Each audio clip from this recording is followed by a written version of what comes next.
이제 주일 3일 동안을 하나님의 은혜 가운데 살다가 오늘 또 이 수요일을 맞이해서 함께 영가주일 예배하면서 또한 이 시간에 우리 예수님의 말씀을 묵상하면서 그 말씀 가지고 우리가 하나님 앞에서 잘 우리의 삶을 감당하며 살아가는 모두 되시기를 주님의 이름으로 축원합니다. 자, 우리가 신앙생활을 할 때 정말 하나님만을 의지하는 확실한 믿음이 있다고 해도, 그러니까 믿음 생활을 하는 데에 우리가 하나님 앞에 기도하고 또한 하나님 앞에 늘 힘쓰고 그렇게 산다고 하더라도 우리가 살아가는 현실 앞에서 찾아오는 손님이 있어요. 여러 가지 손님이 있는데 그 중에 좀 안 왔으면 하는데 어쩌면 그렇게 잘 찾아오는 손님이 있어요. 바로 의심이라는 손님입니다. 의심. 내가 하나님을 믿고 있는데도 하나님이 인도하시는 거 맞나? 내가 지금 잘하고 있는 거 맞나? 내가 지금 이렇게 해야 되는 게 맞나? 라는 의심이 하나님을 의지하고 있음에도 잊을만 하면 찾아옵니다. 그 의심이라는 손님입니다. 자, 오늘 본문에는 우리하고는 비교할 수도 없는 사람이 나옵니다. 거의 예수님, 정말 예수님도 그를 언급할 때 여자가 낳은 자 중에서 이보다 더 큰 사람이 없다라고 표현을 했던, 그러니까 여자가 낳은 자라는 건 뭡니까? 사람이라는 뜻이에요. 여자가 낳은 건 사람이잖아요. 사람 중에서 지금까지 수많은 사람, 오고 오는 그 사람들 중에서 이 세례 요한 같은 보다 더 큰 사람이 없었다라고 하는 그런 세례 요한인데, 이 세례 요한에게도 어김없이 지금 의심이라는 손님이 찾아온 것을 오늘 말씀을 통해서 알 수 있습니다. 자, 세례 요한할 때도 그럴진데 우리 같은 사람한테는 어떻겠습니까? 심심하면 찾아오는 거예요. 의심과 불확실 같은 이런 것들. 자, 신앙의 문제에 있어서 우리가 의심이 난다든지 또는 그것 때문에 좌절을 한다든지 또는 우리가 어떤 일을 감당하는데 우리가 중심을 잃고 길을 잃었을 때, 우리가 앞으로 전진해 나가야 될 그 길을 잃었을 때 우리는 과연 어떻게 해야 되느냐라는 거예요. 오늘 본문을 살펴보면 이제 주님은 그러면 우리에게 그렇게 의심이 다가오고 우리에게 힘든 것들이 다가올 때 우리한테 길을 어떻게 제시하셨나? 예수님께서 제시하신 분이 가장 정확할 텐데 어떻게 제시하셨나? 우리가 오늘 말씀을 살펴보면서 우리가 그것을 알고, 이제 오늘 말씀의 제목이 말씀, 의심을 잠재우는 힘이다 이거예요. 그래서 우리가 이 예수님께서 알려주신 방법대로 우리가 주님의 길을 걸어가는 모두가 되시기를 바랍니다. 자, 예수님은 지금 오늘 본문에 보면 1절에 예수께서 12 제자에게 명하기를 마치시고 이에 그들의 여러 동네에서 가르치시며 전도하시려고 거기를 떠나가신다. 자, 예수님이 이렇게 보면 12 제자에게 무엇을 너희는 어떻게 해야 되고 이런 것들 막 명하시고 막 그랬잖아요. 그리고 사명을 주기도 하시고 그러면서 제자들을 잘 양육하고 계시고, 그리고 또 가르치시는 일, 복음을 전파하시는 일, 그리고 또 사람들을 치유하고 죽은 자를 살리는 일, 막 이런 것들을 하면서 이 동네를 가셨다가 또 저 동네를 가셨다가 매우 바쁘게 움직이고 계시는 것이 1절에도 나타나고 있습니다. 자, 예수님은 지금 사역을 바쁘게 잘 이어가고 지금 공생애를 잘 지금 진행하고 계시는 거예요. 그런데 이제 오늘 이 세례 요한의 상황은 어떤 상황이었냐? 옥에 갇혀 있었어요. 그 옥에 갇혀 있는 이유가 이제 그 왕에게 미움을 사서, 이거 오늘의 주제하고는 좀 빗나가는 그러한 말씀이기 때문에 언급은 하진 않지만 세례 요한이 그 왕에게 미움을 사서 지금 옥에 갇혀 있는 그런 상황입니다. 그러니까 옥살이를 하면서 지금 제자들이 가끔 찾아와서 그 스승인 세례 요한을 만나기도 하고 이러한 상황이에요. 근데 이러한 상황에 지금 세례 요한의 마음속에 의문부호가 하나가 켜진 거예요. 그 의문부호가 켜진 것이 오늘 2절과 3절에 나와 있습니다. 제가 한번 읽어보겠습니다. 요한이 옥에서 그리스도께서 하신 일을 듣고 제자들을 보내요. 예수께 여짜오되 오실 그이가 당신이 오니까 우리가 다른 일을 기다리오리이까. 아멘. 이렇게 기록하고 있어요. 이게 무슨 말이에요? 오실 그이라는 건 뭐예요? 메시아를 말하는 거잖아요. 그러니까 지금 요한이 옥에 갇혀서 의문부가 펴진 거예요. 예수님에 대해서. 그러면서 제자들에게 야 너희들 가서 예수님께 가서 여쭤봐라. 당신이 메시아 맞습니까? 아니면 당신이 메시아가 아니면 우리가 또 다른 메시아를 전에부터 기다렸던 것처럼 다시 다른 분을 좀 기다려야 되는 겁니까? 한번 여쭤보고 와라 한 거예요, 제자들. 자, 그런데 지금 세례 요한이 옥에서 예수님이 하신 일을 들었다고 했어요. 2절에 보면은 요한이 옥에서 그리스도께서 하신 일을 듣고 이렇게 말하고 있어요. 자, 옥에서 그 소식들을 들었어요. 예수님이 지금 어떻게 하고 있는 거를 들었단 말이에요. 자, 무슨 얘기를 들었을까요, 요한이? 요한이 뭐 특별한 거, 우리가 알지 못하는 것을 들었을 것 같지는 않고, 요한이 들은 얘기들은 우리도 익히 알고 있는 성경에 기록되어 있는 그러한 내용일 것이란 말이죠. 뭡니까? 세리와 죄인들, 그뿐이 아니라 심지어는 창녀들까지도, 그리고 병든 자들, 이런 사람들과 예수님은 차별이 없이 교제를 나누시는 그 일을 하고 있다라는 것을 세례 요한이 들었을 거란 말이죠. 그리고 또 예수님께서 일을 하고 다니시는데 무슨 일을 하시냐면은 말씀을 전파하시기도 하고 회당에 가서 가르치시기도 하고, 그리고 또 천국 복음을 전파하시기도 하고, 그리고 병든 사람들을 낫게도 하시고, 또 죽은 자를 살리기도 하고, 이런 일을 하고 계신다는 소식을 세례 요한도 들었을 거란 말이에요. 또 무엇이 있습니까? 세례 요한이 많은 제자들도 세웠고 그 중에서 12제자들도 세워졌더라. 그래서 항상 예수님과 함께 12제자가 다니는데 그 사람들이 승댁이 다 어부, 그리고 그 죄인이라고 하는 세리 뭐 이런 사람들이더라. 그런 사람들을 제자로 삼아서 지금 그들을 가르치시면서 다닌다더라 라는 얘기도 들었을 거예요. 또 어떤 얘기를 들었을까요? 바리새인들이나 사두개인들, 서기관들 이런 사람들이 예수님이 병자를 고치거나 또는 말씀을 가르치거나 하는 그 현장에 늘 와서 그 예수님을 보고 예수님을 많이 무시한다더라. 그 사람들한테, 그 힘 있는 사람들한테 예수님은 여전히 무시를 많이 당한다더라. 뭐 이런 소식들을 세례 요한이 들었을 거란 말이죠. 자, 그렇다고 한다면은 사람이 살다가 그 어떤 믿었던 거에 대해서 그 의문부, 그러니까 의심이 시작될 때가 있잖아요. 고개가 갸웃거려지는 일이 있을 때 있잖아요. 우리가 믿었던 일인데 거기에 대해서 이거 맞나? 라는 생각이 들어올 때가 있단 말이에요. 살다 보면. 그렇다면 언제 그런 생각이 들어오죠? 뭐 여러 가지가 있겠지만 몇 가지를 보면 언제 믿었던 것에 대해서 의문부가 켜지던가 살면서 경험했던 것을 생각해보면 이런 것 같아요. 내가 생각했던 방향으로 일이 진행되지 않고 있습니다. 아닙니까? 맞잖아요. 내가 생각한 이렇게 그 일이 진행될 때 이 일이 이렇게 진행되면 참 좋을 것 같다. 그러면 참 보기에도 아름답고 일이 참 좋게 진행될 것 같다라고 생각하는 면도 있잖아요. 그런데 그 일이 내가 생각했던 합력하여 선을 이루는 그 방향으로 진행되고 있지 않고 산으로 가는 것 같은 느낌으로 그 일이 진행되고 있어요. 그때 이거 맞나? 이런 생각이 든단 말이죠. 그리고 또 어떻습니까? 우리가 생각할 때 그 일에 진척이 없다라고 생각해요. 그리고 지금 멈춰 있거나 아니면 오히려 이거 퇴보하고 있는 거 아니야? 라는 생각이 우리 마음속에 들어올 때, 그때 그 일에 대해서 의심이 생긴다는 거죠. 과연 이게 맞나? 이게 지금 잘 되는 일이 맞나? 라는 물음표가 그때 켜진다는 거예요. 또 하나 뭡니까? 나에게 그 일이 잘 되는지 어쩐지는 아직 모르겠지만 그 어떤 일들을 통해서 나에게 확실한 반전이 없습니다. 그때도 의문부가 켜져요.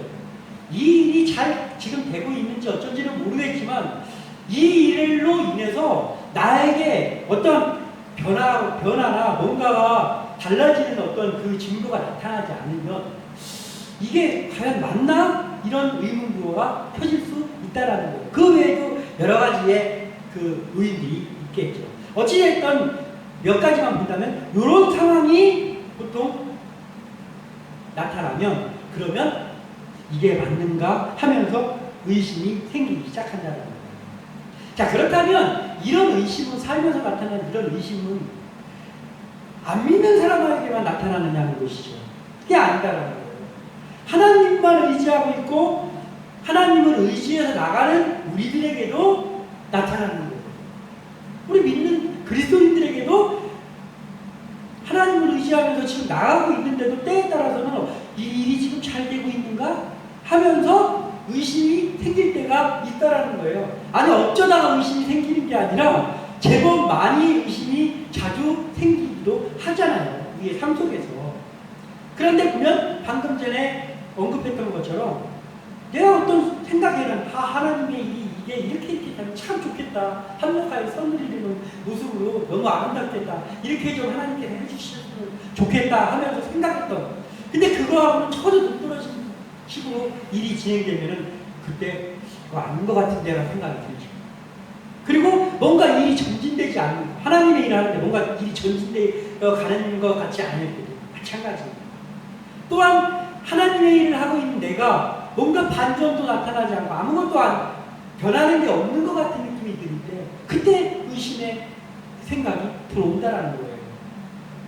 자, 그렇다면 예수님께서 여자가 낳은 자 중에 세례요한보다 큰 자가 없다라고 그렇게 언급했던 이 대단한 사람, 구약의 마지막 선지자였던 이 세례요한. 이 세례요한도 오늘 의문부호가 펴진 거예요. 예수님이 메시아 맞는지 아니면 우리가 다른 사람을 기다려야 될지 니네가 가서 물어보고 와라라고 제자들한테 얘기까지 할 정도면 지금 확실히 의문부호가 펴진 거예요. 예수님이 메시아입니다. 여기에 대해서. 그런데 이 세례요한, 이 믿음이 좋은 이 위대한 세례요한에게는 그 마음이 왜 찾아왔을까? 그러니까 이걸 한번 살펴봐야 된다는 거죠. 도대체 이토록 대단한 사람인 세례요한에게는 그 의심이 왜 찾아왔을까? 마태복음 3장 11절에서 12절에는 이렇게 기록하고 있습니다. 나는 너희로 회개하기 위하여 물로 세례를 베풀거니와 내 뒤에 오시는 이는 나보다 능력이 많으시니 나는 그의 신을 들기도 감당하지 못하겠노라. 그는 성령과 불로 너희에게 세례를 베푸실 것이요 손에 키를 들고 자기의 타작마당을 정하게 하사 알곡은 모아 볶아내 드리고 쭉정이는 꺼지지 않는 물에 태우시리라. 아멘. 이렇게 기록하고 있어요. 이게 뭡니까? 세례 요한이 자기에게 세례를 받기 위해 그 앞에 나온 예수님을 빗대면서 했던 얘기입니다. 세례 요한이 요단강에서 세례를 베풀 때 예수님께서 세례를 받기 위해서 세례 요한한테 나오니까 세례 요한이 뭐라고 했습니까? 아니 내가 예수님께 세례를 받아야죠. 예수님이 저에게 세례를 받는 게 이게 웬 말입니까? 제가 세례를 받아야 되는 거 아닙니까? 그러면서 예수님 앞에 머리를 조아렸다는 거죠. 그리고 그 예수님을 메시아로 그때 표현을 했고, 그리고 또 그 예수님께 겸손하게 세례를 베풀었고, 그리고 지금 읽었던 이 얘기를 한 거예요. 그때 이 세례 요한은 예수님이 드디어 이제 메시아가 왔구나라고 생각하면서 자기는 그의 신발끈을 묶기도, 신발을 들기도 감당할 수 없다라고 그렇게 표현을 했습니다. 그랬던 세례 요한인데 그뿐입니까? 이 세례 요한이라는 사람이 얼마나 대단한 사람이냐? 믿음도 대단하지만 용기가 보통 사람이 아니었어요. 이 세례 요한. 어떤 사람이었습니까? 그 요한이 세례를 주는 그 자리에 사람들이 많이 나온다는 소리를 듣고 예수님이 어떤 일을 할 때 하고 똑같이 그 바리새인과 사두개인들 이런 사람들이 도대체 어떻게 되고 있나 엿보려고 거기에 왔단 말이에요. 마치 세례를 받을 거죠. 그때 이 세례 요한이라는 사람이 얼마나 용기가 있었냐면 그들을 꾸짖습니다. 이 독사의 자식들아, 너희들이 임박한 진노를 면하려고 하느냐? 그러면서 그들을 독사의 자식들이라 하면서 꾸짖었어요. 책망합니다. 이 힘 있는 사람들에게 면전에서 그렇게 꾸짖을 정도의 용기가 있는 사람입니다. 얼마나 대단합니까? 그랬던 이 세례 요한이 지금 옥에 갇혀 있는 상황에서 그러면 왜 의심이 갑자기 이 사람한테 나왔냐는 말이에요. 그것은 아까 읽었던 내용을 보면 알 수가 있습니다. 아까 읽었던 마태복음 3장 11절에서 12절 제가 읽어드린 말씀에 마지막에 보면 이렇게 기록합니다. 손에 키를 들고 자기의 타작마당을 정하게 하사 알고 온 모압 국관에 드리고 쭉정이는 꺼지지 않는 불에 태우시리라. 누가요? 메시아. 메시아가 오시면 그는 손에 키를 들고 있으면서 타작마당을 정하게 해가지고 알곡은 국간에 드리고 쭉정이는 꺼지지 않는 불에다가 태워버립니다. 말하자면 메시아를 심판의 메시아로 세례요한도 생각하는 거예요. 그러니까 세례요한도 세례요한이기 전에 유대의 한 백성이었잖아요. 그러니까 로마의 식민지에서 고통을 당하는 건 세례요한도 마찬가지였단 말이에요. 그런 상황에서 메시아를 기다리는데 그 예수님을 메시아로 세례요한이 보게 되고요.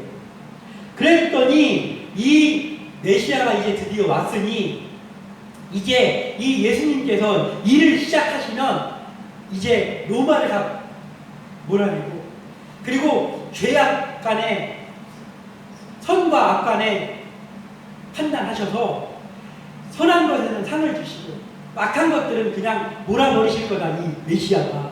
이렇게 세례 요한도 생각하는 면이 있었다는 거예요. 그런데 지금 어떻습니까? 옥중에서 예수님의 하시는 일들을 들었단 말이에요. 그래서 뭔 일을 하신다고요? 세리와 죄인들과 같이 어울려 다닙니다. 그들과 같이 밥 먹고 그들과 같이 얘기하시면서 그렇게 지낸다는 거예요. 본인이 생각한 메시아의 모습이 아닌 거예요. 이분이 메시아가 맞나? 메시아면은 저런 행보를 볼 것 같진 않은데 자기 생각대로 예수님이 자기가 생각하고 있는 메시아가 아닌 거예요. 심판을 하고 잘잘못을 가리고 잘못된 것을 바로잡고 그게 아니란 거예요. 죄인하고 오히려 죄인들하고 어울려 다니는데 그뿐입니까? 서기관들과 바리새인들한테 무시당하면서 다닌다는 소리를 듣는 거예요. 이게 아닌 것 같은데 이 생각이 드는 거죠. 세례요한이. 그뿐입니까? 제자들 보니까 가관이 막 세리, 어부들 이런 사람들을 무식하게 하려고 하는 사람들을 제자로 삼아서 그들하고 같이 동거동락하면서 이 동네 저 동네 다니고 계시다는 거예요. 세례 요한이 생각했던 손에 키를 들고 자기 타작마다 정하게 하사 알곡은 모아 국간에 드리고 쭉정이는 꺼지지 않는 불에 태우시는 그 메시아의 모습이 아니단 말이에요. 자기 생각하고 전혀 맞지가 않아요. 그러니까 의심이 싹 고개를 드는 거예요. 세례 요한. 그러면 세례 요한이 이런데 우리는 어떻습니까? 우리는 말할 것도 없잖아요. 우리는 더하지. 자, 그렇다면 우리가 이건 어쩔 수 없으니까 하고 그냥 삽니까? 아니잖아요. 이것을 어떻게 해결을 해야 된단 말이죠, 이 문제를. 그러면 도대체 이 문제, 믿음이 있음에도 불구하고 하나님만 의지함에도 불구하고 불쑥불쑥 고개를 드는 이 의심의 문제를 어떻게 해결해야 되냐라는 거예요. 자, 예수님을 의심하며 질문하는 그 요한이 제자들을 보내서 물어봤잖아요. 그때 예수님은 어떻게 했습니까? 당신 메시아가 맞습니까? 아니면 우리가 다른 사람을 또 기다려야 됩니까? 대답 좀 해주십시오. 그때 예수님이 어떻게 했습니까? 즉답을 안 해주는 거예요. 예수님. 야, 내가 메시아 맞아 한다든지 아니면 내가 메시아는 아니고 뭐 한다든지 어떤 대답을 해줘야 되잖아요. 근데 예수님이 어떻게 하셨습니까? 4절에 예수께서 대답하여 이르시되 너희가 가서 듣고 보는 것을 요한에게 알리되 맹인이 보며 못 걷는 사람이 걸으며 나병한 자가 깨끗함을 받으며 못 듣는 자가 들으며 죽은 자가 살아나며 가난한 자에게 복음이 전파된다 하라. 이렇게 말씀하시는 거예요. 내가 메시아 맞아 한다든지 나 메시아는 아니야 가 아니고 그 대답을 해주시는 게 아니고 이렇게 예수님께서 말씀하시는 거예요. 야 요한에게 가서 너희들 이야기해라. 네가 너희들이 보고 듣는 것들 이런 것들을 가서 이런 일이 지금 일어나고 있습니다. 그분을 통해서 이런 일이 일어나고 있습니다. 라고 얘기를 해라. 라고 말씀하십니다. 예수님이 왜 이렇게 했어요? 지금 물음은 그게 아니잖아요. 동문서답 하는 것도 아니고 이렇게 대답을 했단 말이에요. 혹시 예수님이 곤란하니까 대답을 피하신 건가? 어떻게 된 겁니까? 자, 이사야서 29장 18절에 이렇게 기록하고 있어요. 그날에 못 듣는 사람이 책의 말을 들을 것이며 어둡고 캄캄한 데에서 맹인의 눈이 볼 것이며 아멘. 이렇게 기록하고 있어요. 또 이사야서 42장 18절에는 너희 못 듣는 자들아 들으라. 너희 맹인들아 밝히 보라. 이렇게 기록하고 있어요. 또 한 군데 이사야 61장 1절에는 주 여호와의 영이 내게 내리셨으니 이는 여호와께서 내게 기름을 부으사 가난한 자에게 아름다운 소식을 전하게 하려 하십니다. 나를 보내사 마음이 상한 자를 고치며 포로된 자에게 자유를 갇힌 자에게 노임을 선포하며 아멘. 이 말씀이 이사야서에 기록이 되어 있어요. 구약성경에. 자, 뭐예요? 예수님이 왜 이것을 요한에게 이야기하라고 했을까요? 요한은 하나님의 말씀을 잘 아는 사람이라는 거죠. 요한은 뭐 말할 것도 없잖아요. 그리고 그 제자를 키우고 있는 그 요한은 훌륭한 사람이에요. 그때 예수님께서는 이러한 현상이 일어나고 있습니다라고 한 이유는 단 한 가지예요. 뭡니까? 구약시대에 예언해놓은 그 말씀이 지금 이분을 통해서 예언이 성취되고 있다라는 걸 말하는 거예요. 자, 요한에게 이 말을 하면 요한이 의심이 사라지면서 그것을 깨달을 거라고 생각하시는 거예요. 예수님이. 그러니까 이런 일이 일어났다는 게 지금 이사야서에 기록이 되어 있잖아요. 맹인들이 보고 못 듣는 자가 듣게 될 것이고 가난한 자들에게 아름다운 소식이 전해지고 이게 구약에 예언이 되어 있는데 언제 이것이 나타난다는 징조냐? 메시아가 오시는 이런 일이 나타난다라고 이사야를 통해서 지금 예언해 놓았잖아요. 그런데 오랜 시간이 흘렀습니다. 그런데 지금 이 일이 일어나고 있는 거예요. 이 이사야의 말씀이 일어나고 있는 거예요. 지금 못 듣는 자가 듣고 나병한 자가 깨끗한 가 못 걷는 자들이 걷게 되고 그리고 가난한 자에게 복음이 전파된다. 이게 지금 일어나고 있는데 이 일을 하시는 게 언제부터 일어났냐? 예수님이 오셔서 사역을 하면서 그 일이 일어났다는 거예요. 그러면 지금 어떻게 되는 거예요? 예수님을 통해서 구약의 말씀들이 지금 성취되고 있다는 거잖아요. 그러면 그것을 요한에게 이야기하는 요한이 바로 그 순간 아하! 이분이 메시아가 맞구나. 그러네 이분이 메시아가 맞구나. 의심은 눈 녹듯이 사라질 거란 말이죠. 그러나 예수님은 내가 메시아야 이렇게 대답을 주시지 않으시고 이렇게 지금 일어나고 있는 것들을 얘기하라고 말씀을 하셨다라는 거예요. 자, 믿음의 사람들 우리에게도 이 다가올 수 있는 언제나 다가올 수 있는 이 의심의 문제에 대해서 예수님이 세례 요한에게 무엇으로 지금 답을 주신 거예요? 결국은 말씀으로 답을 주신 거예요. 이사야서에 있는 그 말씀을 생각나게 해서 깨달게 하려고 이렇게 대답을 주신 거예요. 오늘을 살고 있는 우리에게 다가오는 이 의심도 우리가 그 의심이 안개가 걷히듯이 사라지게 할 수 있는 유일한 방법이 하나가 있는데 그것이 뭐냐면 말씀으로 돌아가는 거라는 거죠. 오늘날도 예수님께서는 우리에게 예수님을 믿고 있음에도 예수님 지금 이게 잘 되고 있는 거 맞아요? 이게 하나님의 역사 맞습니까? 의심이 자꾸 생길 때 내 뜻대로 뭔가 안 되고 있고 진척도 없는 것 같고 변화도 없는 것 같고 아무것도 없는 것 같을 때 그때 마음속에서 이거 잘하는 거 맞아? 이게 맞나? 하나님이 인도하는 거 맞나라는 의심이 생길 때 지금을 살고 있는 우리에게도 예수님께서는 세례 요한에게 주신 것처럼 대답해 주신단 말이에요. 말씀을 말씀이 어떻게 소리냐? 말씀으로 돌아가라고 우리에게도 알려주신다는 거예요. 그렇기 때문에 오늘 예수님이 세례 요한에게 이 말씀이 성취되는 것, 이것을 가지고 대답을 해주신 것, 그리고 그 후에 요한은 그 의심이 사라지고, 그리고 순교를 하지 않습니까?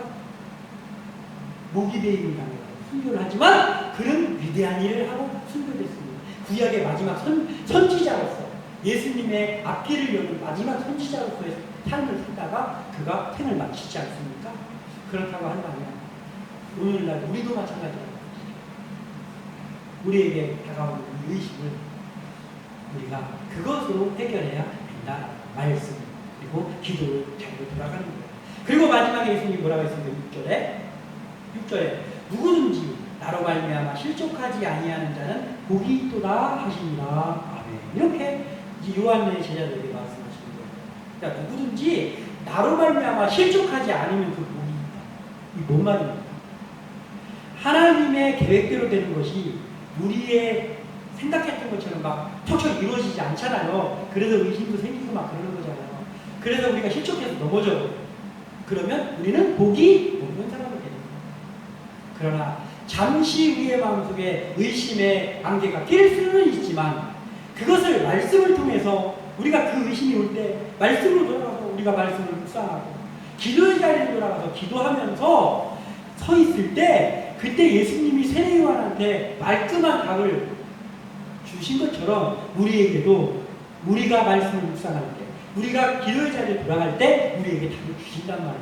그러면 우리에게 다가왔던 그 의심이 거쳐지면서 우리가 예수님의 일, 하나님의 일이 더디게 되는 것으로 인해서 더 이상 죄를 짓지 않고 그리고 의심이 멈추고 그것으로 인해서 실족하지 않을 수 있다라는 거예요. 그러면 어떻게 된다고요? 나로 인해서 실족하지 않는 자는 뭐가 있다고요? 복이 있다라는 거예요. 그럼 우리가 복이 있는 거예요. 우리 앞을 달려갈 때 이렇게 말씀을 나누고 나서도 수없이 우리의 삶 속에서 의심이 다가올 겁니다. 이거 하나님의 역사가 맞나? 내가 잘하고 있는 거 맞아? 이런 순간이 계속해서 올 것입니다. 그렇지만 우리가 그럴 때 말씀으로 돌아가고 기도의 자리로 돌아감으로 인해서 우리가 하나님의 일을 위해 실족하는 것이 아니라 그 의심을 말씀을 통해 잠재우고 그리고 다시금 하나님 앞에 힘내어 다가감으로 인하여서 늘 하나님의 때에 우리의 모든 것들이 이루어지는 그러한 체험을 하는 복 있는 사람으로 또 우리의 삶이 그러한 복이 있는 삶이 계속되는 그러한 삶 되기를 주님의 이름으로 축원합니다. 기도합니다.